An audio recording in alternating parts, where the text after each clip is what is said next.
At kung man ang magiging alalahanin po natin, siya na lang po ang bahala.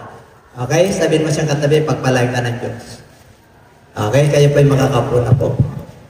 Ang papag-aralan po natin ngayon ay very basic. No worries. Maraming alalahanin, no? Worries. At ako po ay naniniwala na bisita ka man, o matagal ka ng mananampalataya o bago, o hindi nananalig sa Lord, para sa atin lahat po ito. Kaya ihanda po natin yung ating mga sarili. Okay? Makinig po tayong maigi. Very basic po. Bago sasabihin po ng ating Panginoon sa ating text sa 6:25. Sa 6:25. Okay. Sa una. Pinakauna. Okay. 6:25. May 6:24 yan. No? Ang sabi po ron sa Matthew 6:24, you cannot serve two masters. Hindi ka pwedeng maglingkod sa dalawang Panginoon bago tayo pupunta riyan. Whether you love the other and hate the other. Hindi ka pwedeng maglingkod sa Diyos at kayamanan. Okay, ang kayamanan po na dinutukoy ba dyan, yung sarili mo, yung nakapokus ka sa mga bagay na panlupa. Ang tunay na yaman ay yung buhay na walang hanggan. Kaya sinabi po yan. Kaya pagpunta po natin dito sa 6:25, ang sabi po ron, okay? Kaya nga, sinasabi ko sa inyo, huwag kayong mag-alala sa buhay. Ano ang inyong kakainin at iinumin? Ito ba ay mas mahalaga sa katawan? What you will put on is not life more than food, and the body more than clothing. Tatlong bagay po ang basic needs na tinukoy dyan: inumin, pagkain, at ang isusuot. That is the basic needs. Tanong, bakit walang bahay dyan? Di ba basic needs din? Kasi po ito, mga natural resources po ito.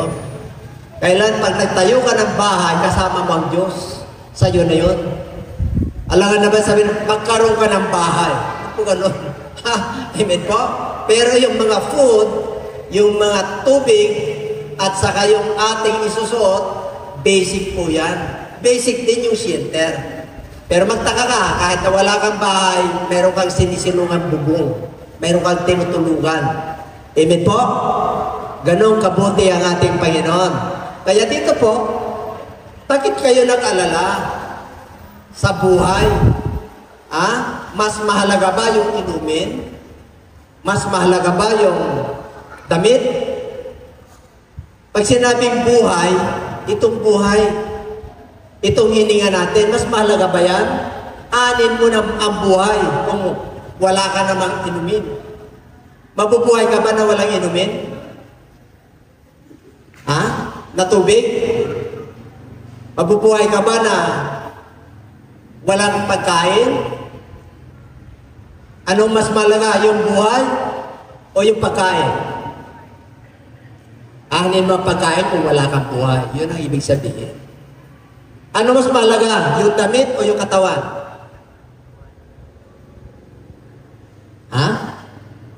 Sa atin, mas mahalaga yung damit. Paano kung wala kang katawan? Ano, manikin? Ang ibig lang sabihin ng ating Panginoon dito, huwag kayong mag-alala dyan. Sagot kita. Tingnan nyo, sa Book of Genesis chapter 1. Nilikha niya lahat ng pangangailangan natin bago niya nilikha ang tao. Kaya pag nag-alala ka, hindi ka mananampalataya. Para bang hindi ka naniniwala sa ginawa ng Diyos. Para bang yung mga nakikita mo, ang sabi ng Lord, yung mga ganitong tao, mga hindi nananampalataya yan, mga Gentiles. Pag anak ka na ng Diyos, pakakainin ka kahit na wala kang hanap buhay. Yun ang ibig sabihin nun. Iinom ka ng mineral water. Kahit na wala kang pera. Kasi natural resources po yan, provided ng Diyos yan. Pati damit, provided ng Diyos yan. Bakit po? Ipinrovide niya lahat nung creation Nung nagkasala si Adan at saka si Eva, bago niya sila pinalabas sa Garden ng Eden, dinamitan po sila. Kaya sabi ng Lord, mas mahalaga pa yung buhay kaysa yung mga ganito. Ang halimbawa dyan, pangalawa. Hinalimbawa na nga niya sa 26 and 27. Tingnan nyo yung mga ibon. Hindi sila nag-imbak. Hindi sila nagtatrabaho. Diba? Pinapakain sila ng Diyos. Ano pang halimbawa dyan? Tingnan nyo yung liryo ng mga kapatagan. Diba? The lilies of the valley. Dinadabitan sila ng ating Panginoon. Pinapakain sila. Kahit si Solomon. Ito, mga halaman ito. Bukas, nalalanta. Pero, kahit yung karangyaan ni Solomon, hindi niya naranasan to. Bakit po? Kahit nahari siya, magagara ang kanyang damit. Pero dinadamitan ko yung mga lilies of the valley. Dalawang halimbawa po yan, ibon at saka the lilies of the valley. Ibig sabihin, yung damit, hindi sila nag-alala, ginagatong, ginabukasan yung puno. Pero dinadamitan sila ng Diyos. Ganun ibig sabihin, ang mga ibon po, nalalaglag na lang yan at namamatay. Wala pong kaluluwa yan.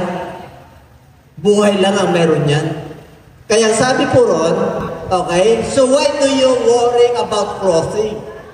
Consider the lilies of the field, how they grow.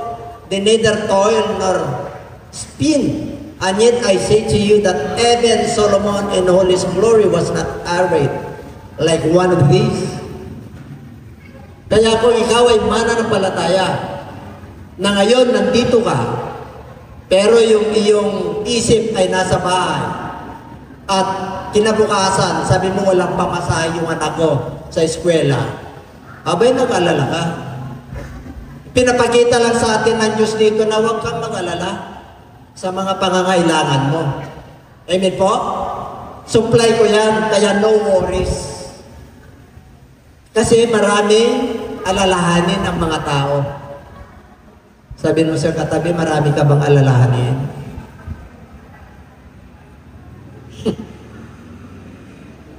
Tingnan mo nga. Pinakain ka naman Kaganda ka ng itsura natin, bakit nag-alala ka? Hindi ako mapagkatulog sa sobrang alala. Hindi ako mapagkatulog kasi kulang, kapos, pero nakakaraos. Why no worries? Bakit ayaw ng Diyos na nababalisa ka? Be careful for nothing. But in everything by prayer and supplication with thanksgiving, let your request be made known unto God. Hayaan mo na pag may pangangailangan ka, sabihin mo sa Diyos. Siya ang magpupuno nun. Paano tayo pupunin ng Diyos? Di ba? Basic needs, hindi tayo makapasa. Mga mananampalataya naman tayo. Anong solusyon nito? Tingnan natin. Tuloy natin. Now, if God so clothes the grass of the field, which today is and tomorrow is thrown into the oven, will He not much more clothe you, O ye of little faith? Ano problema ng mga mananampalataya? Little faith. Hindi siya nagtitiwala sa Diyos. Matagal na panahon na pinupunuan ka ng Diyos. Pero bakit araw-araw o kaya ilang panahon, bakit nag-alala ka pa rin? Little faith. Mananampalataya ka na, anak ka na ng Diyos, may salita ka ng Diyos, may Holy Spirit ka, meron kang pastor na nanalangin, meron kang kapatiran na bumibisita, nagpapalo ka. Why worry? Kaya ka nagwo-worry, ang problema yung pananampalataya. Kulang. Paano pupunuin ng Diyos yan? By hearing and hearing of the Word of God. Huwag kang magsawa na makinig. Huwag kang magsawa na magmuni-muni ng salita ng Diyos. Huwag kang magbasa. Study to show thyself approved unto God. Read His Word day and night. This book of the law. Itong sikrito, itong aklat na ito, ay huwag kaligtaan na basahin at muni-munihin araw at gabi para magkaroon ka ng mabuting tagumpay. So, gusto niyo ang faith? Dito po sa kanyang salita. Hindi po yung mga nakikita natin na yung pagkain kulang, yung inumin kulang, walang patustos sa tuition, walang pamasahe. Pero graduate naman yung anak mo. Amen? Nagtapos naman sila. Ano lang ang ibig sabihin ng Lord dito? Amen? No worries. Hindi tayo Gentiles. Mananampalataya na tayo. Napakarami na tayong patuto sa buhay. Napakarami ng ginawa ng Diyos sa atin. Kung mayroon ka mang pinagdadaanan, manalig ka sa Kanya. May karamdaman ka. Lampas sa basic needs yun. Karamdaman na yan eh. May pagkain ka, may pang-hospital ka, pero hindi ka gumagaling. Oh, bakit ka nag-alala sa iyong karamdaman? Kasi nag-alala ka sa basic needs. Eh, dapat pasahan mo muna yun. Amen? Kailan pumasa ka sa basic? Pag sinabing basic, lahat po tayo, kailangan natin po yan. Walang exempted dyan. Amen po? Kaya ayaw ng Lord na ikaw ay mananampalataya. Tagdagan mo ang iyong pananampalataya. Tagdagan mo ang iyong pagtitiwala. Trust the Lord with all your heart. Huwag ka nang manahan sa iyong sarili. Mahihirapan ka. Amen? Para gumaan po ang buhay po natin, ay kailangan magtiwala ka. You must stand in His promises. Dami na po tayo pagpapala sa Diyos. Amen po? Sunod. Therefore, kaya nga, huwag ka nang mag-alala, huwag ka nang mabalisa. Ano ang ating kakain? Ano ang ating kakainin? Ano ang ating inumin? Ano ang ating susutin? Nag-alala ba kayo nito? Di ba hindi? Hindi na tayo nag-alala niyan. Sino nag-alala pa nito ng ganito? Wala. Kasi provided ng Lord yan. Before you ask, God knows what you need. Kaya sino ang makakatagdag ng buhay nito pag nag-alala ka niyan? Kukulubot lang ang noo mo. Kakaroon ka lang ng depression, kakaroon ka lang ng problema, stress. Huwag mong stressin yung buhay mo. Ang sarap magpuri sa Diyos. Ang sarap magbasa ng Kanyang salita. Ang sarap manalig sa Diyos. Ang sarap sumunod sa Diyos. Ang sarap maglingkod sa Diyos. Para hindi mo maramdaman yung problema at bigat ng buhay. Maglingkod ka. Sumunod ka. At ang pangako ng Diyos, I will bless you if you follow my commandments and my statutes. I will bless you. Not only you, but your children's children. Pangako ng Diyos yan. Amen po? Kaya kung may kunting problema, bigay mo sa Lord yan. 1 Peter chapter 5 verse 7, casting out your care upon Him, for He cares for you. Mahal ka ng Lord eh. Bakit yung kabigatan? Bakit yung problema nakatagan sa'yo? Sino may problema sa umagang ito? Taas ang kamay. Umunang itaas, lahat tayo meron. Pero, hindi na basic needs ang problema natin. Tama? Ano problema natin? Kulang yung load natin. Diba? Basic needs na rin yun. Hindi ka makakapunta na. Sumobra na yung gastusin natin. Doon tayo nag-alala sa kulang. Hindi tayo nag-alala sa kakainin natin. Hindi tayo nag-alala sa inumin natin. Hindi tayo nag-alala sa dadamit natin. Alam natin na kahit na luma na yan, pagdating ng December, magiging bago yan. Amen? Ganon kabuti ang Diyos. Sabihin mo siyang katabi, mabuti ang Diyos.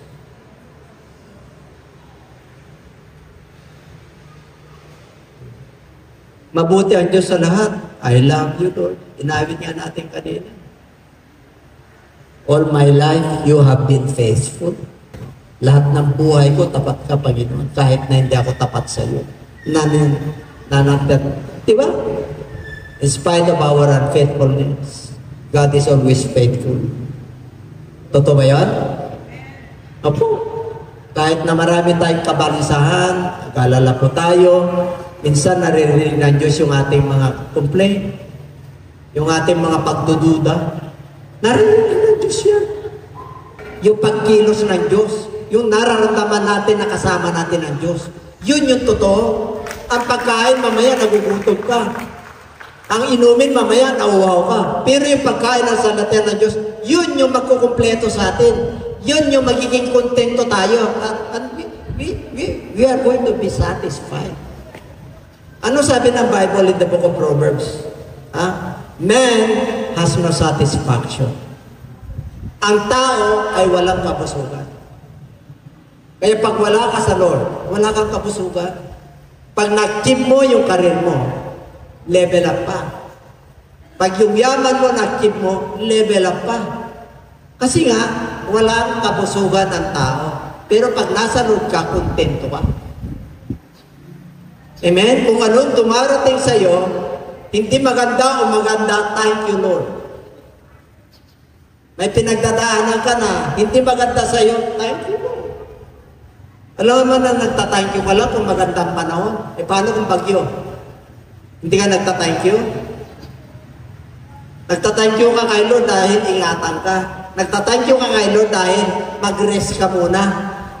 Kaya wala kang pasok para mag-meditate ka. Kaya pinagpahinga ka ng Lord, kaya long vacation para mag-pause for a while ka. Kasi anak ka ng Diyos, binibigyan ka ng pagkakataon ng Diyos na mamahinga pansamantala para kausapin mo siya. Ang mahirap lahat ng panahon natin, mga nanampalataya na tayo, pinagpakasyon tayo, nagkaroon tayo ng sakit, nagpahinga ka, wala pang panahon sa Diyos. Hindi mo pa binigyan ng... Alam niyo po, pag nagkakasakit po tayo, may paalala lang ng Lord. Pag bumagyo at hindi ka nakapasok at hindi mo nagawa yung ginagawa mo, paalala ng Diyos yun. Kaya kung binigyan kayo ng ganyang problema, para mag-pause for a while, para mag-meditate ka, magpuri ka sa Diyos, hindi lang every Sunday, hindi lang every general Bible study, hindi lang every Friday, kundi bakit ka pinagpahinga ng Diyos para kausapin mo siya personal. Amen? Kaya ka nga nahihirapan eh. Bakit? Pag-aanin niya ng Diyos, kausapin mo siya. Manalangin ka, mag-fasting ka. Basahin mo ang kanyang salita, kakausapin ka ng Diyos. Kaya marami kang panahon eh. Bakit po? Ang Diyos gustong kausapin ka. Paano? Gusto ba kayo kausapin ng Diyos? Iba po yung pag kinakausap kayo ng Diyos. Ang sa atin po, lagi natin kinakausap ang Diyos one way. Two way po yan. Ang communication po. Kailangan, mayroon kang discerning. Kailangan, nga no, bakit ako nag-alala yung pagkain ko? Wala nga akong trabaho na matagal na panahon, pinapakain ako. Bakit nag-alala ko sa renta? Meron naman sumasagot sa renta ko. May ginagamitan ko. Bakit ako nag-alala sa damit ko? Pakita ng Diyos na pinagpapala po tayo. Kaya huwag ka nang malungkot. Amen? Alam niyo ba yung awit na yun? Tingnan po natin, ha? Mayroon akong emphasize po rito. May drawing yan. Okay, itong mga hintil na ito. Oh. Itong mga hindi mananampalataya na to, reklamo ng reklamo. Saan hindi tayo ganun, ha? Mananampalataya na tayo. Yung gospel na sa atin na. Pinatawad na tayo ng Lord. Nabaptize na tayo sa pangalan ng Lord. Amen? Ang kailangan po natin magpakapospos ng Holy Spirit. Alam niyo, your investment is for the Lord. Hindi alam niyo ang Diyos, hindi nagbibilang yan, hindi nagtatangin. Kung nagbigay ka na taos puso mo, ang Diyos ang bahala sa iyo. Yung wala, di ba yung mga nag-alala, yung mga unbeliever, pinapakain ng Diyos eh. Yung mga masasama nga, pinapakain ng Diyos eh. How much more? Mananampalataya ka. Nilikha tayo ng Diyos. Yung mga ibon nga eh, magkaroon ng ibon. Amen? Magkaroon ng lilies of the valley. Sinabi ba ng Lord na, nagsalita pa ang Lord na magkaroon ng tao. Tapos, minul niya tao, masterpiece niya tao. Ginawa niya according to His own hands. Kasi may buhay ka, may spirito ka ng Diyos, may kaluluwa ka, may emotion ka. Amen? Kaya grabe ang pagkalikha sa atin ng Diyos. Kaya mula ngayon, huwag ka nang mag-alala sa bukas. Mula ngayon, huwag ka nang mag-alala sa mga basic needs provided ng Diyos yan. At kahit na mayroon kang babayaran, huwag ka rin mag-alala kasi nakapasa ka na sa basic needs. Ang basic needs, pag grade 1 yan. Lampas sa basic needs, connection mo na sa Diyos yan. Depende na sa measure of faith mo yan. Amen po? Kung gusto mo na magkaroon ng sasakyan, depende na yan sa pagsunod mo at sa galing mo, yung talent mo at sa sipag mo. Samahan mo yan ng katapatan sa Diyos. Gusto mo magkaroon ng sasakyan? Sumunod ka. Saan ka sumunod? O sa pagbibigay. Yung kanya, bigay niya mo. Yung kanya, para pagbuksan ka ng bintana ng kalangitan. Pag Diyos ang nagsabi, napapagpalain kita, tayuan mo yun. Pag sinabi niya na dalhin mo yung ikapo, dalhin mo yun. Tingnan mo, ano sabi ng Lord? Mga tibaurin, alisin ko. Ang maninirang, alisin ko. Yung mga mambubudol, alisin ko. Kaya tayo nag-alala. Bakit po? Letter A. Ilang pagkain yan? 2, 4, 6, 7. 8 yan. Talagay mo na 7. Bakit yung letter B? Kulang na. 2, 4 na lang. Bakit yung letter C? 3 na lang. Bakit nag-alala ang tao? Okay. Ang ibig pong sabihin, ang tao ngayon ay kumakain 8 bilyon. Kaya ka nag-alala eh. 8 bilyon ang population ng buong mundo. Yung letter A, mga mayayaman yan, hindi na sila manalangin sa Lord na kailangan ko nito. Hindi na. Mayroon na sila eh. Amen? Yung middle, yung P, medyo nag-alala. Mayroon sila, pero dahil kulang na, nag-alala sila. Nag-alala dahil kulang eh, nagagawan na eh. Maraming kumakain, maraming demand, kunti ang supply. That is the law of demand and supply. Basic po yun. Kaya nag-alala ang tao dahil sa kahirapan na nadaranasan ng buong mundo. Kaya yung mayayaman, mahirap pagharian. Bakit? Hindi na nila kailangan ng basic. May panggamot sila. Kung hindi kaya dito, punta sila sa Amerika. Kaya ang salita ng Diyos sa kanila, mahirap pagharian. Sinabi ng Panginoong Hesus yun, mahirap pagharian ng Diyos ang mga mayayaman. Kaya dito kahit na nasa literacy ka na, pag nasa iyo ang Diyos, pakakainin ka. Kahit na kunti lang yung nutrition mo, ang Diyos ang magpupuno. Kasi siya ang nagmamayari ng buhay mo. Eh kahit na kumpleto yung mayaman, tsokolate, lahat, may diabetes naman. Alam niyo, sakit walang sinisino yan. Mahirap, mayaman, middle class, walang sinisino yan. Amen? Ang pagkakaiba natin, pag nasa Diyos ka at hindi ka nagalala, alam ng Diyos, una wala kang pang-hospital. Kaya magtaka kayo, hindi kayo gano'n nagkakasakit. Amen po? Bakit yung iba? Kompleto na, may sakit, may cancer. Kasi alam ng Diyos na wala tayong pagtustos. Alam niyo, pinapakayan ng Diyos yan. Amen? Diyan pa ba kayo? O, kung gusto nyo na ang Diyos makakilos, magaan ang buhay, nakapasa na tayo sa basic needs, kahit na maraming dumarating sa iyo na opportunities, hindi mo inuuna yan. Inuuna mo yung Diyos. Tingnan nyo. 6:33. Basahin natin. Ako basahin natin. Lahat po tayo lahat.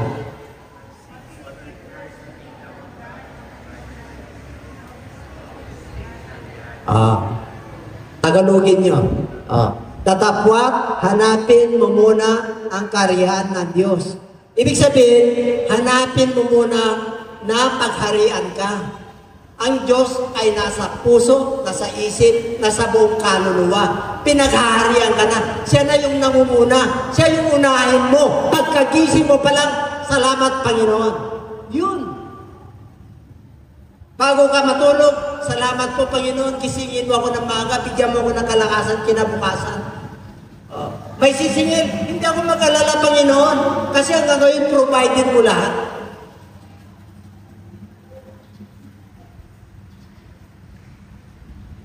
Tingnan niyo kaganda ng itsura niyo. Bakit? Hindi tayo nagalala. Amen po?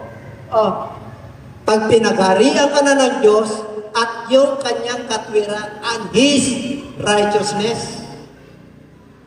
Alam niyo mga kapatid, pag sinabing katwiran ng Diyos, yung gusto ng Diyos, yung will ng Panginoon. Ano ang will ng Lord? Humayo tayo. Kilos tayo. Para malugod ang Lord. Di ba?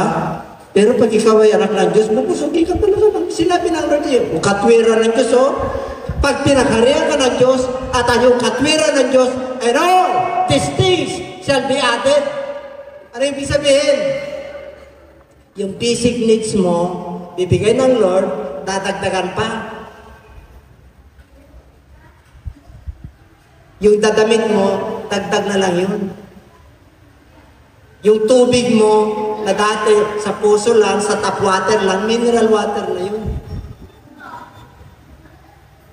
Yung kinakain mo dati, bangus tuyo lang, ngayon morphone na. Meron ka ng hamon. Dati yung ating mga bigas, mga narik, alam niyo narik? Yung pang-inipay, ngayon, sinandoni na. Di ba? Di ba? Dinurado na. Grabe, tapos nagre-reklamo ka, bago na gano'n. Alam niyo, masarap pang mabangang bigas eh. Kahit na wala kang ulam, kakain ka. Amen po? Narik nga. Ganun naman pala, kahit na masarap yung ulam mo, hindi ka makakain. Amen po? Ang mahal na ngayon ng ulam.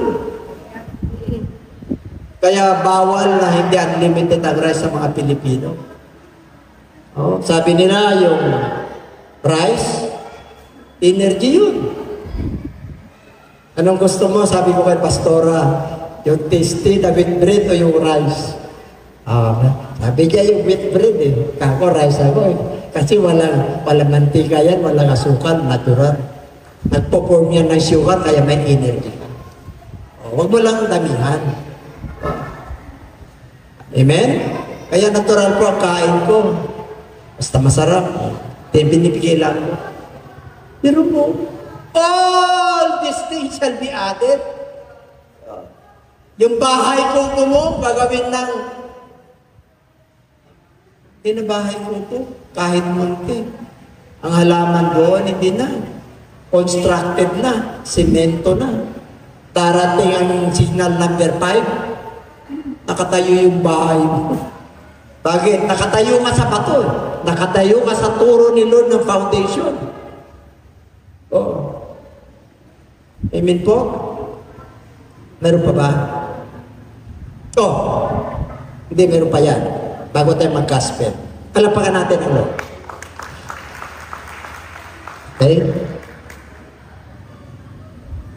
Meron ako niyan. Ano ang dapat natin gawin? Okay? Bago tayo mag-gospel. Meron akong ano dyan.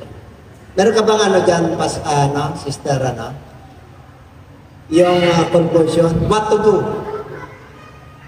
6:34. No worries. 1 Peter 5:7, sinabi ko na. Matthew 11:28. Meron ka bang Matthew 11:28? Mananampalataya ka, hindi mananampalataya. Manggagawa ka. Okay, member ka ng church nito. Lumapit kayong lahat. Come unto me, all ye that labor and are heavy laden, and I will give you rest unto your soul. Pinapalapit tayo ng ating Panginoon. Nahirapan po tayo. Alam niyo yung bansa po natin, nahirapan. Pero dapat ang mananampalataya magaan. Amen? Dapat magaan tayo. Kasi basic din, sinusupply. Dapat magaan. Kaya sabi ng Lord, naganyaya sa lahat. Ano ka? Unbeliever ka, believer ka, manggagawa ka, walang exempted. All. Yung nahirapan, bigat na bigat, I will give you rest unto your souls. 29. Meron? Hindi na. Sige. Okay. Bibigyan kita ng kapangyarihan. Lumapit ka sa akin, ako magtuturo sa iyo sapagkat ang aking pamatok ay magaan. Tuturuan ka na nun, nagagaan yung buhay mo. Amen? Kahit nahirap, mahirap tayo, tuturuan tayo ng Lord.